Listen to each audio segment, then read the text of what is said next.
नमस्कार, आप देख रहे हैं पावन भारत टाइम्स का digital platform PBT news. Hindi को राष्ट्रभाषा बनाने के लिए अयोध्या से उठी मांग। हिंदी प्रचार प्रसार सेवा संस्थान की बैठक में राष्ट्रीय महामंत्री डॉक्टर सम्राट अशोक मौर्य ने कहा कि हिंदी को ही राष्ट्रभाषा बनाना होगा।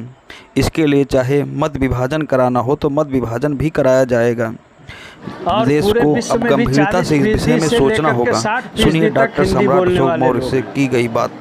तो ऐसा नहीं है, अगर हम अपने देश में आकलन कर लें या मत विभाजन भी कर लें अन्य भाषाओं के साथ, उसमें भी हिंदी जो है सबसे नंबर पे 1 पे आएगी।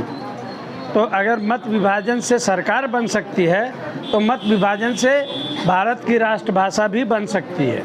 अगर मत विभाजन करा लिया जाए तो वास्तव में हिंदी जो है राष्ट्रभाषा घोषित होगी।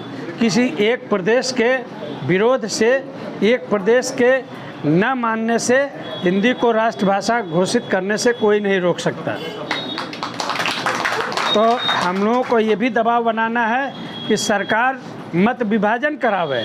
जैसे सरकार बनने के लिए मत विभाजन होता है, मत का बंटवारा होता है, मतदान होता है, उसी तरह से हिंदी को राष्ट्रभाषा घोषित करने के लिए पूरे देश में एक दिन मतदान हो जाए। उस दिन निश्चित रूप से ये सफल हो जाएगा कि हिंदी राष्ट्रभाषा घोषित हो जाएगी हर स्तर से, क्योंकि बहुसंख्यक भाषा बोलने के आधार पे अन्य भाषा की खूबसूरती, उसकी मितव्ययता, मधुरता, सुमधुरता, साहित्य के आपके सर्जन और उसके ऐतिहासिकता को देख करके, सांस्कृतिक विरासत को देख करके, जब तक आपकी भाषा मजबूत समृद्ध नहीं होगी तब तक आपकी संस्कृति का प्रचार पूरे विश्व में नहीं हो पाएगा। इसलिए अपनी भाषा को समृद्ध बनाइए और हिंदी प्रचार प्रसार सेवा संस्थान के आंदोलन के साथ जुड़िए, इसको ऊर्जा प्रदान कीजिए।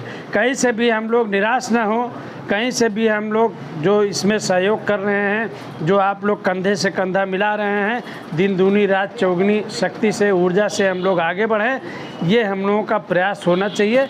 और निश्चित रूप से जब हम लोगों का ये प्रयास होगा तो हिंदी एक दिन राष्ट्रभाषा बनेगी और आप लोग इतिहास के साक्षी होंगे। अयोध्या की भूमि साक्षी होगी, हिंदी प्रचार प्रसार सेवा संस्थान साक्षी होगा, तो निश्चित रूप से सफलता मिलेगी। इसी के साथ हम लोगों का सौभाग्य है कि गीता के ज्ञान से पूरा राष्ट्र प्रकाशित होता है, ज्ञानवान होता है। और आप लोगों का सौभाग्य है कि हम अपने सभा में, अपनी बैठक में 2-2 गीता हमारे बीच में विद्यमान हैं। एक साध्वी प्रकांड विद्वान साहित्यकार हमारे बीच में गीता रामायणी जी हैं, जो आपकी इस बैठक की